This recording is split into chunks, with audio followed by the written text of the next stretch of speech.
Hello बच्चों, आप सभी को नमस्कार। जय हिंद। आज की इस वीडियो में हम करेंगे कक्षा 8वीं में गणित और प्रश्नावली 6.2 कराएंगे। इसमें वर्ग निकालना, वर्ग ज्ञात करना सीखेंगे। तो इसमें हमारे पास क्वेश्चन है एक, पहला क्वेश्चन है निम्न संख्याओं का वर्ग ज्ञात कीजिए। तो इन संख्याओं का हमने वर्ग निकालना है। तो वर्ग के बारे में आपने पहली क्वेश्चन उसमें समझ लिया है। तो पहला क्वेश्चन है, जैसे पहले का पहला पार्ट है आपके पास, तो इसमें है 32 का वर्ग निकालना है। तो जो 32 का वर्ग निकालेंगे तो इसके दो तरीके हैं। एक तो आप 32 का वर्ग, तो या तो 32 को 32 से गुणा कर दो, ये तरीका है। या आप क्या करोगे, 32 को हम लिख सकते हैं 30 जमा 2, 30 जमा 2 और इसका वर्ग। ठीक है। अब हम क्या करेंगे, ये फार्मूला है आपके पास आगे। जैसे जो ये पहली संख्या होती है इसका वर्ग करेंगे, फिर दूसरी संख्या होती है उसका वर्ग करेंगे और बीच में जमा लिखेंगे। ठीक है। तो ये आ जाएगा 30 का वर्ग जमा 2 का वर्ग, फिर जमा, फिर 2 लिखेंगे। सभी क्वेश्चनों में ये 2 लिखना है। फिर गुणा, 30 भी लिखेंगे और ये दूसरी दोनों संख्याएं जो हैं इन दोनों को गुणा करेंगे, 30 गुणा 2। ठीक है। यानी पहली संख्या का वर्ग लिखेंगे, 32 को हम लिख सकते हैं 30 जमा 2 में, और इनका वर्ग निकालना है। तो पहली संख्या 30 का वर्ग लिखेंगे, फिर दूसरी संख्या 2 का वर्ग लिखेंगे, फिर लिखेंगे 2 गुना 30 गुना 2। ठीक है। तो अब हम क्या कर सकते हैं इसमें, अब ये 30 का वर्ग का मतलब होता है 30 गुना 30। तो 30 गुना 30 होते हैं 900, यानी 3 को 3 से गुणा करेंगे 9, और 2 जीरो लगा देंगे, एक जीरो का 2 जीरो बन जाती है जब वर्ग होता है। जमा, 2 का वर्ग होता है 2 को 2 से गुणा करें, 2 दूनी 4। जमा, अब इसको इनको गुणा करते हैं, 2 दूनी 4 और 4 को 30 से गुणा करते हैं तो 120 आता है। ठीक है। तो अब हम इनको सबको जोड़ देंगे, ऐड कर देंगे। तो जब हम ऐड करेंगे तो 900 में 104 और 120, 124 होते हैं, 124 और 900 तो 1024 बन जाएंगे, क्योंकि 900 में 100 जुड़ेंगे 1000 और 24 और भी हैं तो 1024। तो ये आपका आंसर आ गया। ठीक है बच्चों। तो ऐसे ही हम सेकंड पार्ट कर देते हैं। सेकंड पार्ट में क्या है, 35 है, जैसे 35 का वर्ग।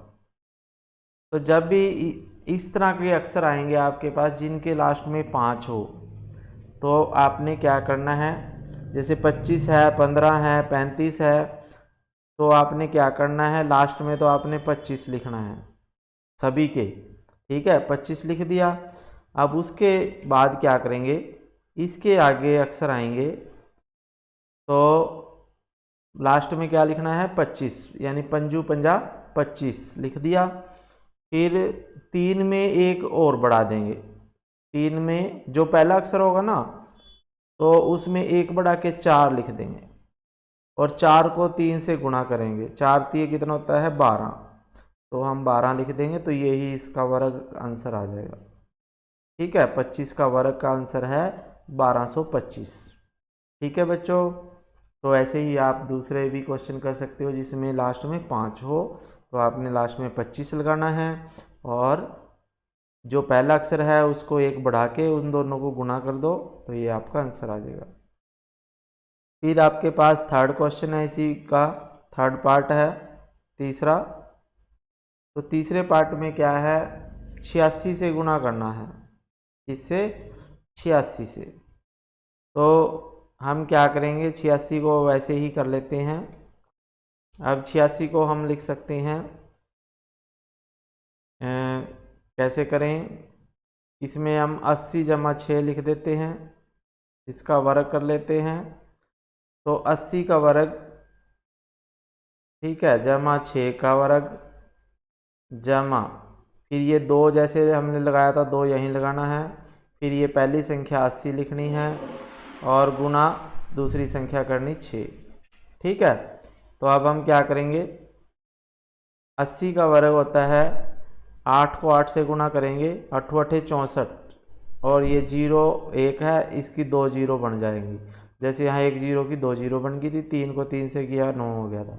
ऐसे ही 8 को 8 से गुना करके 64, 6 को 6 से गुना करेंगे, 6 का वर्ग होता है 36, और अब इनको गुना करेंगे 6 दूनी 12, 12 8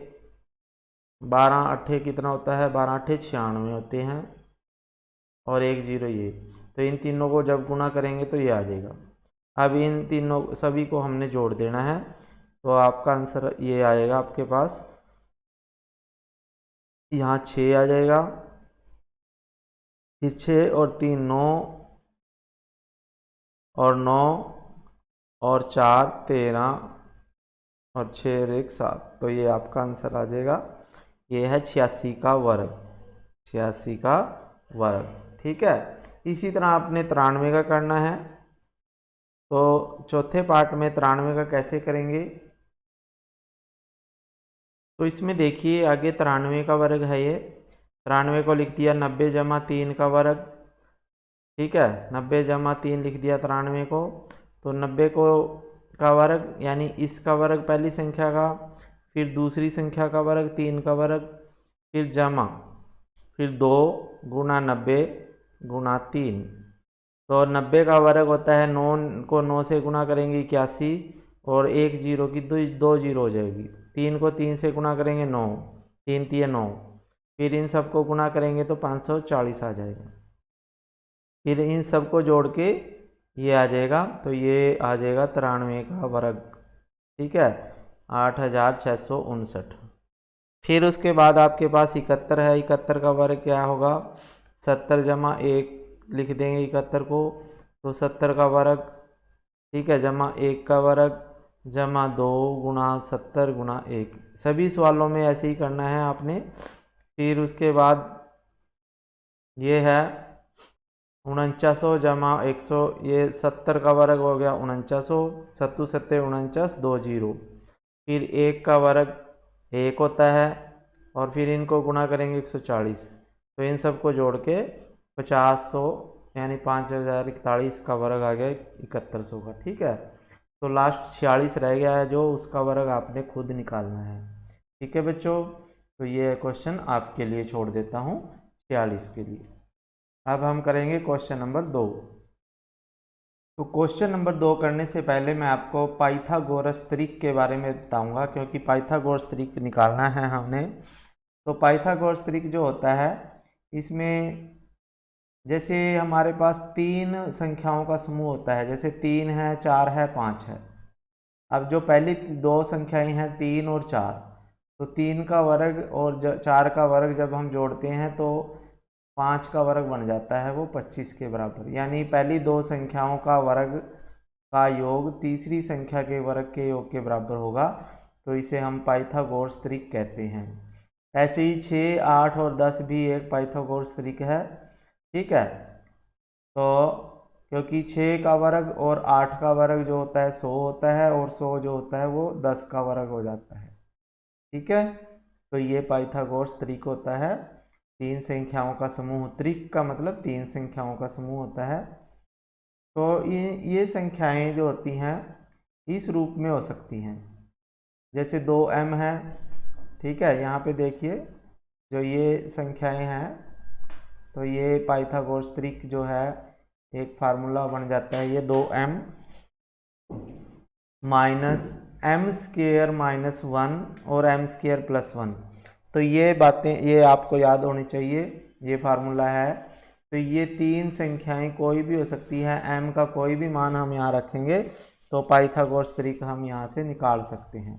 ठीक है, अब हम क्वेश्चन पे चलते हैं। तो इसमें देखिए क्वेश्चन नंबर 2 में ये पूछ रहा है कि पाइथागोरस त्रिक लिखिए जिसका एक सदस्य है। जिसका एक सदस्य है 6। ठीक है, पहले क्वेश्चन में इसने पूछा है कि 6 इसका सदस्य है। तो ये पाइथागोरस त्रिक मैंने आप यहाँ लिख दिया है कि ये इसका फार्मूला होता है 2m, m की शक्ति 2 माइनस 1 और m की शक्ति 2 जमा 1। तो हम क्या करेंगे, जो भी हमें संख्या दी होगी, जैसे यहाँ 6 दी है तो हम 2m के बराबर रख देंगे इसको। तो 2m बराबर 6 रख दिया।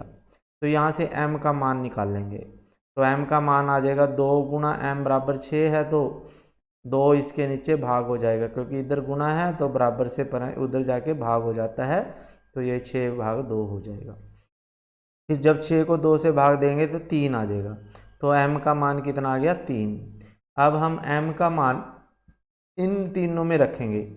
जैसे जब इसमें रखेंगे तो m की जगह पे हम 3 रखेंगे, तो ये आ जाएगा 2 गुना 3। ठीक है, ये आ गया 6।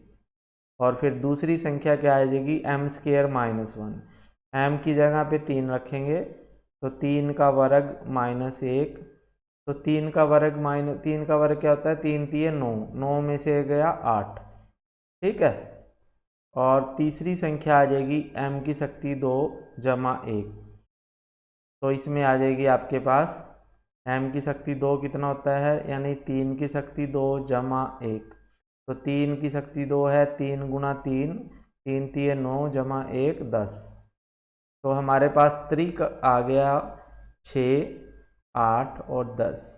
तो ये 3 संख्याएं हैं इसमें, 6, 8 और 10। अब ये पाइथागोरस त्रिक क्यों है, क्योंकि इसमें जो 6 का वर्ग है और जमा 8 का वर्ग है, तो वो 10 के वर्ग के बराबर आना चाहिए। तो 6 का वर्ग जो होता है वो क्या होता है, 36, और इसका वर्ग होता है 8 को 8 से गुणा करो 64। तो 36 और 64 को जब हम जोड़ते हैं तो वो 100 आता है, और 100 जो होता है वो होता है 10 का वर्ग। 10 को 10 से गुणा करेंगे। ठीक है, तो ये आंसर आपका 6, 8 और 10 आ गया। ठीक है, तो ये आपका आंसर है। ठीक है बच्चों, ऐसे ही हम सेकंड पार्ट करेंगे इसका। तो सेकंड पार्ट में भी हम क्या करेंगे, हमारे पास 14 दिया गया है जैसे, तो 2m बराबर 14 लिख देंगे।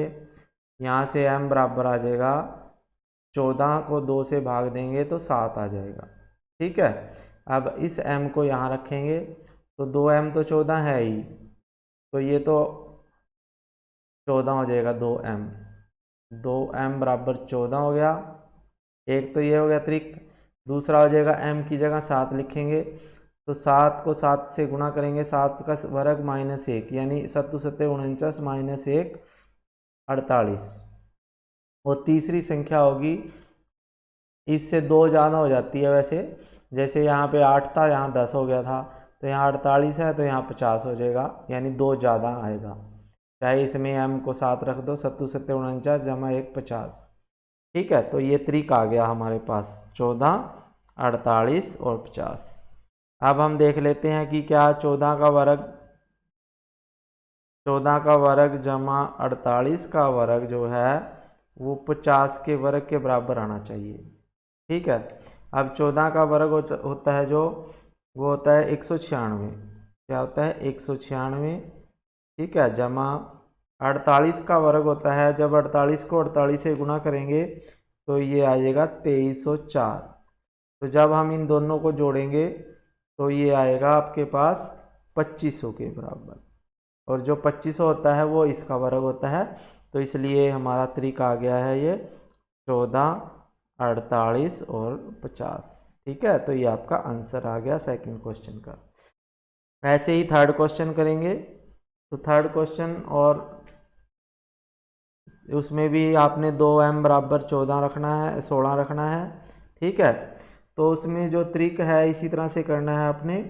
तो 16 वाले में त्रिक जो आएगा, मैं आपको आंसर बता देता हूँ, आपने करना है खुद। तो वो 16, एक तो 16 ही होगा, दूसरा होगा आपके पास 63 और तीसरा होगा 65। ठीक है, तो ये आपका आंसर आ जाएगा। फिर फोर्थ के में 18 है, तो एक तो 18 ही होगा इसमें, और एक होगा 18 का हाफ करेंगे 9, 9 का वर्ग जमा 1, यानी 9 का वर्ग 81 जमा 1, न 81 में से 1 गया 80, तो दूसरी संख्या 80 आएगी, तीसरी आ जाएगी 82। ठीक है, क्योंकि इससे 2 ज़्यादा होती है। तो ये आपका चौथे का आंसर है। तो ये ट्रिक है। ठीक है बच्चों, तो इस तरह से आपने ये एक्सरसाइज पूरी कर लेनी है। तो अगर आपको ये वीडियो अच्छी लगी तो आप इसे लाइक कीजिए, चैनल को सब्सक्राइब कर लीजिए यदि नहीं किया, घंटी के बटन को भी दबा दीजिए ताकि सभी वीडियो सबसे पहले आप तक पहुँचे, और अपने दोस्तों के पास इसको शेयर भी करना है, भेजना भी है। ठीक है बच्चों, ओके, थैंक यू, जय हिंद।